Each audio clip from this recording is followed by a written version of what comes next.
नमस्कार and welcome to Bharat affairs. Azerbaijan में plane crash के बाद में साउथ कोरिया में एक बहुत बड़ी प्लेन क्रैश की जो घटना है वो सामने निकल के आ रही है, जहां पर जो सोर्सेस है वो ये बता रहे हैं कि अब तक जो आंकड़े हैं मारे जाने की वो 167 पहुंच चुके हैं, लेकिन वेरियस सोर्सेस यहाँ पे ये कह रहे हैं कि ये जो आंकड़े हैं ना ये 179 तक पहुंच चुके हैं। जब मैं ये वीडियो रिकॉर्ड कर रहा हूँ उस समय की बात कर रहा हूँ। और ये जो प्लेन क्रैश हुआ है ये साउथ कोरिया का जो मोआ एयरपोर्ट है यहाँ पर हुआ है, बेसिकली लैंडिंग के दौरान। और जो विजुअल सामने निकल के आ रहा है ना ये रियली ये दिल दहलाने वाली विजुअल्स है। जो इमेजेस आपके स्क्रीन के सामने हैं, पूरी कहानी क्या है इसको शुरुआत से समझते। एक्चुअली यहाँ पर आज 9 बजे की बात है जब एक एयर फ्लाइट जिनका नाम है जेजू एयर फ्लाइट 7C2216 ये अपने साथ में 175 पैसेंजर्स 6 क्रू के साथ में बैंकॉक से लेकर साउथ कोरिया का जो मोआन है यहाँ पर ट्रेवल कर रही थी। लेकिन पूरी जो जर्नी है सेफ जर्नी से बीतती है, लेकिन फाइनली जब लैंडिंग का जो टाइम होता है उस टाइम में ये जो फ्लाइट है ये क्रैश हो जाता है। और जो डेथ के जो आंकड़े हैं ना वह 179 जो है नंबर, इससे भी प्लस जा सकते हैं। फिलहाल तो अभी ये जो नंबर है 179 है। और उनमें से ये कहा जा रहा है ना कि ओनली जो 2 पर्सन है ना इनकी यहाँ पर जान बची है, बाकी सारे लोग जो है ना उनमें से 179 जो है ये डेथ इनकी हो चुकी है और बाकी कुछ मेंबर्स गंभीर रूप से घायल है। और जिस तरीके से विजुअल सामने आई है ना कि जो प्लेन है वो क्रैश होता है, पूरा आसपास का जो माहौल है वो धुआं वाला दिखाई देता है। इवन साउथ कोरिया में लास्ट 3 डिकेड्स की बात करें ना तो अब तक का ये डेडलीस्ट एयर एक्सीडेंट है साउथ कोरियन एयरलाइंस में। लेकिन सबसे बड़ा सवाल निकल के आता है कि साउथ कोरिया की जो प्लान है ना, जो ये प्लेन है वो क्रैश कैसे हुआ। जो इन्वेस्टिगेटर्स हैं वो बेसिकली ये देख रहे हैं कि जो फ्लाइट है इनके साथ में एक बर्ड की स्ट्राइक्स होती है और बर्ड के स्ट्राइक के बाद में जो लैंडिंग गियर है वो फेल हो जाता है। इसके बाद में ये एक्सीडेंट हमें देखने को मिलता है। लेकिन सबसे बड़ा सवाल निकलता है कि बर्ड के टकराने से, स्ट्राइक करने से क्या ये फ्लाइट जो है वो इतनी बड़ी डेडलीस्ट क्रैश हो सकती है?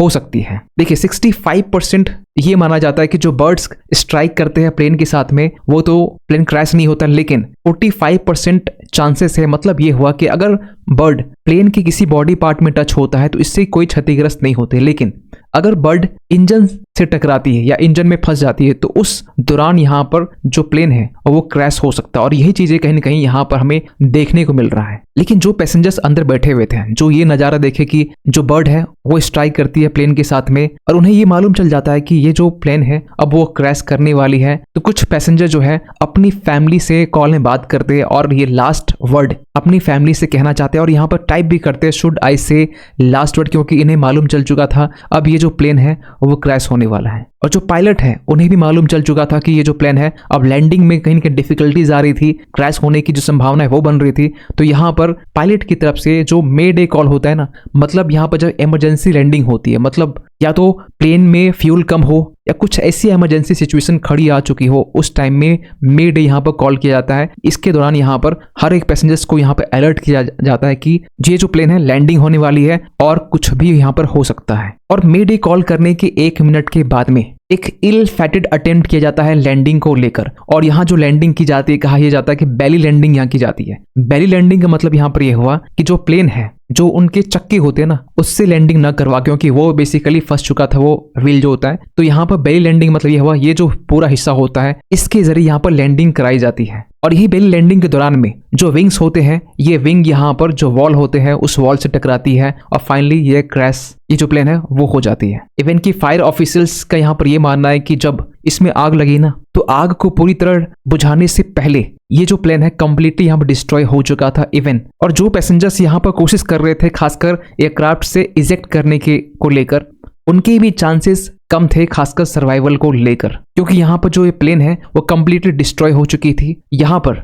जो पैसेंजर्स हैं जो रिश्तेदार थे वो एक दूसरे को पहचानना यहाँ पर मुश्किल हो रहा था कि कौन पर्सन की आइडेंटिटी यहाँ पर क्या है। और इस क्रैश के बाद ना 179 लोगों की जान जाने के बाद में ओनली ऐसे 2 पर्सन यहाँ पर रेस्क्यू की जाते हैं जिनकी जान अभी बची हुई है। लेकिन इस घटना के बाद में जो जेजू एयरक्राफ्ट के जो सीईओ है किम ई बे, ये अपोलोजाइज करते हुए पूरी जो रिस्पॉन्सिबिलिटी है ये अपने ऊपर ली है कि ये जो दुर्घटना है ये हमारी तरफ से हुई है। और इसको लेकर एक इमेज शेयर की गई जहां पर इनके जो सीईओ है ये सर झुकाते हुए दिखाई दे रहे हैं और जो इनके कर्मचारी हैं वो आप सामने देख सकते हैं। फिर आपको बताना चाहते हैं कि इसके बाद ना एक टेम्पोररी यहाँ पर मॉर्ग, मतलब यहाँ पर एक जो शव गृह होता है वो एयरपोर्ट के पास में यहाँ पर सेटअप किया गया ताकि जो विक्टिम्स हैं इनकी बॉडीज को यहाँ पर सेफली रखा जा सके। इवन कि जो एक्टिंग प्रेसिडेंट आज के टाइम में है चोई सांग मोक, इन्होंने यहाँ डिक्लेयर कर रखी है जो मोआ काउंटी जहां पर ये घटना हुई है as a special disaster zone ये डिक्लेयर कर दिए जो क्रैश साइट है वहां पर। और इसके बाद में एक सर्च ऑपरेशन चलाया जा रहा है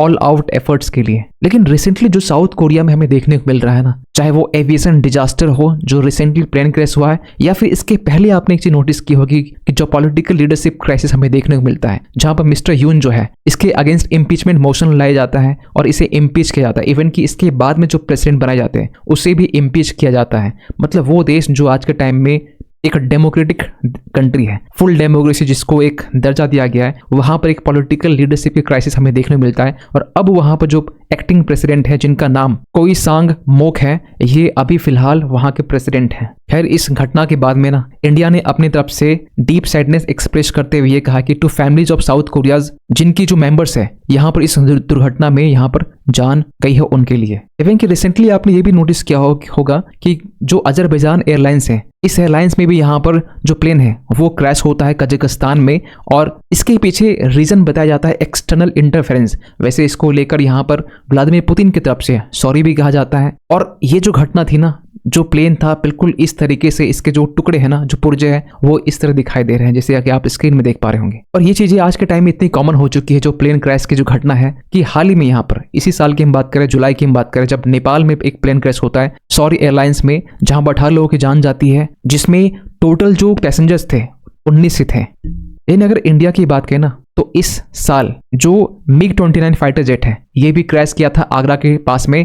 इसको लेकर भी रिसेंटली काफी सारे आर्टिकल पब्लिश किए गए थे, लेकिन इसमें जो पायलट था वो इजेक्ट करके सेफली बाहर निकल चुका था। लेकिन जो प्लेन क्रैश की जो घटना है ना, ये आज के टाइम में नॉर्मल हो चुकी है। और जो रीजन सामने निकल के आया ना, ये बर्ड के स्ट्राइक को लेकर है, ना कि यहाँ पर जो फॉग है उसको लेकर। लेकिन जो प्लेन क्रैश की जो घटना है ना, इससे एक चीज समझ में आती है कि अगर इससे सर्वाइव करना है तो बेसिकली जो प्लेन का जो पूरा हिस्सा होता है ना, जो बैक वाला हिस्सा होता है जहां पर पैसेंजर बैठे होते हैं, यहाँ पर सर्वाइव करना थोड़ा हाईएस्ट टफ हो जाता है। लेकिन एज कंपैरिजन टू जो बैक साइड है, जो फ्रंट लाइन में जो पैसेंजर बैठे होते हैं, इनका सर्वाइव करना थोड़ा आसान हो जाता है। और बर्ड का स्ट्राइक करना ये थोड़ा नेचुरल हो सकता है, लेकिन लैंडिंग के दौरान जब विंग होती है ना प्लेन की, अगर ये वॉल से टकराती है तो डेफिनेटली यहाँ पर एक पायलट की मिसमैनेजमेंट हमें देखने को मिल सकता है। खैर आप क्या सोचते हैं पूरे इस अपडेट को लेकर, कमेंट कीजिएगा। और जाते जाते एक क्वेश्चन आप सभी के लिए, हाल ही में United Nations disengagement observer force UNDOF mission जो है ये इस्टेब्लिश किया गया to maintain peace between which forces. आपको बताना ये है कि ये जो UNDOF है इसे रिसेंटली इस्टेब्लिश क्यों किया गया, किस दो फोर्सेस के बीच में पीस को इस्टेब्लिश करने के लिए इसे बनाया गया है। आपके सामने ऑप्शन है Israel Syria, India Pakistan, Russia Ukraine, या फिर ईरान एंड इजराइल। सही आंसर कीजिए कमेंट सेक्शन पे। मिलते किसी अगली वीडियो में, तब तक के लिए थैंक यू सो मच।